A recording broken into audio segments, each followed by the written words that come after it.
Banyak sekali pertanyaan seputar bagaimana sih belajar hipnosis. Oke, jadi teman-teman yang mau belajar hipnotis itu cukup sederhana. Pertama, pandangan kita tentang hipnosis itu harus positif dulu ya. Jadi hipnotis itu tidak memakai ilmu hitam atau ilmu gaib atau pakai meditasi segala. Hipnotis itu adalah ilmu pikiran yang sebenarnya sudah ada sejak dulu. Cuma banyak yang mulai mempraktekkan sekarang ini. Jadi kalau kita bicara tentang hipnosis, sebenarnya hipnosis itu bisa terjadi secara alamiah maupun secara buatan. Yang seperti dokter praktekkan itu namanya secara buatan. Nah, secara alamiah yang contoh simpelnya saja adalah ketika kita nonton drama Korea, ya, kadang kita sampai meneteskan air mata kalau ceritanya sedih. Benar nggak? Pasti benar ya. Nah, itu adalah kita mengalami yang disebut dengan proses hipnosis oleh film Korea tersebut.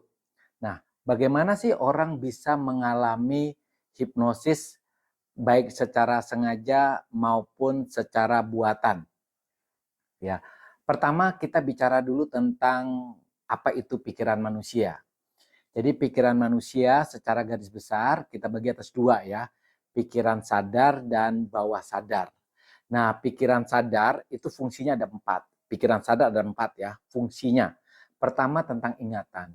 Jadi mengingat segala sesuatu yang penting dan sekarang.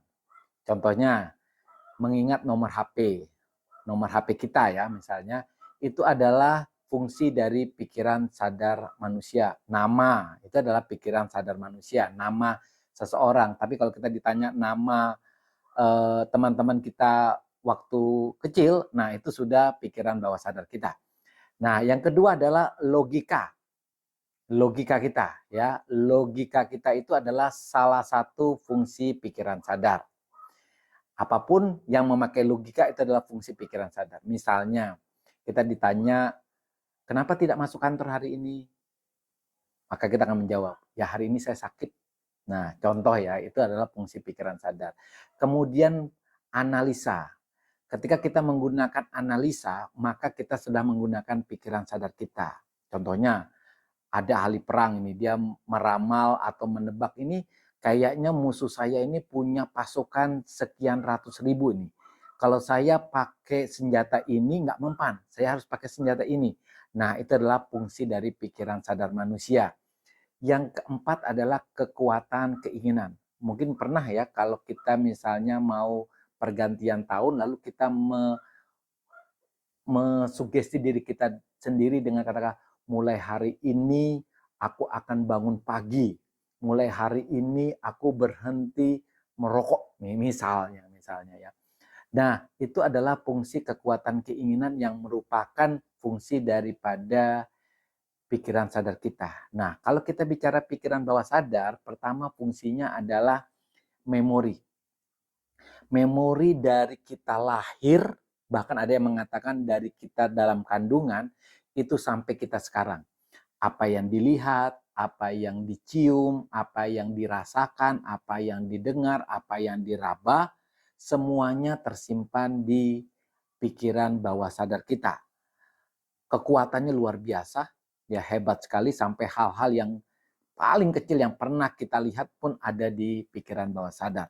Termasuk apa yang kita dengar waktu kita baik belum bisa menjawab apapun, maka apapun kata orang tua kita atau orang yang terdekat kita itu tersimpan di pikiran bawah sadar kita.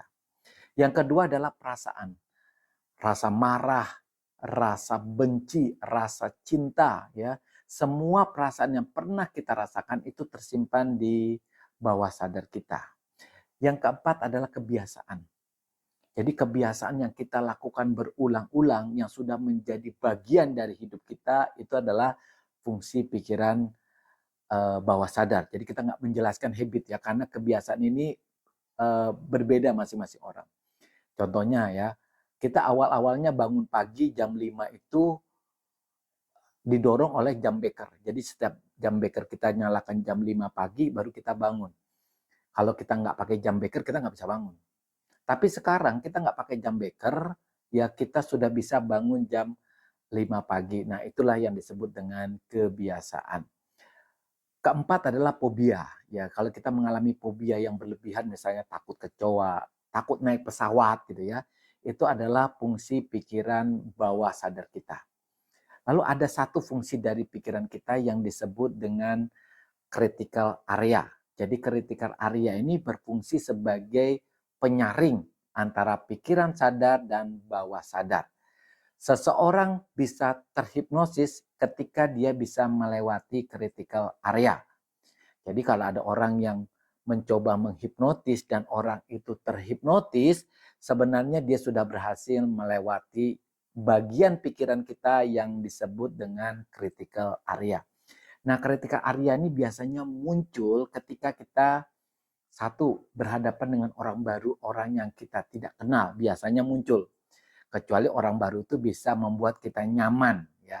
Kedua, ya, kemudian ada rasa curiga. Jadi kalau kita diajak bicara seseorang, kita curiga dengan orang tersebut, maka pikiran kita itu mulai muncul yang namanya critical area. Atau kata-kata orang itu bagi kita aneh gitu ya, asing gitu ya. Misalnya orang itu bicara soal, paling mudah lah kita bilang, misalnya di pikiran kita tahu bahwa statement yang namanya hantu atau setan itu kan munculnya malam, munculnya saat gelap. Itu yang kita tahu. Dari kecil kita akan dibilang itu. Tiba-tiba ada orang yang ngomong, hati-hati, siang-siang begini kalau ada matahari itu ada setan. Nah, critical area kita muncul, kok aneh gitu ya. Nah, itulah yang membuat critical area muncul, biasanya adalah rasa curiga. Kemudian bagi kita, orang yang kita ajak bicara itu orang asing. Kemudian adalah sugesti yang disarankan tuh bagi kita aneh, bertentangan dengan pikiran bawah sadar kita. Tapi ada orang yang asing yang masuk, tapi ketika dia bisa mengolah perkataannya dia dan bisa membuat nyaman orang tersebut, orang itu bisa mengalami hipnosis. Jadi segala sesuatu yang kita katakan dan membuat nyaman pikiran kita, maka orang itu bisa mengalami hipnosis. Jadi teman-teman, ketika misalnya teman-teman diajak bicara sama orang asing ya, misalnya ya, di terminal atau di mana ya. Kemudian orang itu pikirannya sudah mau menghipnotis kita, mau mensugesti kita, biasanya dia akan membuat lawan bicaranya itu menjadi nyaman, menjadi ya seperti bilang sok kenal, sok dekat ya. Ketika dia yakin bahwa orang itu sudah buat nyaman sehingga bagian yang disebut critical area-nya tidak muncul, maka orang itu bisa mengalami yang namanya proses hipnosis. Oke, rekan-rekan, begitulah kerjanya bagaimana seseorang bisa mengalami hipnosis. Oke, terima kasih. Bye.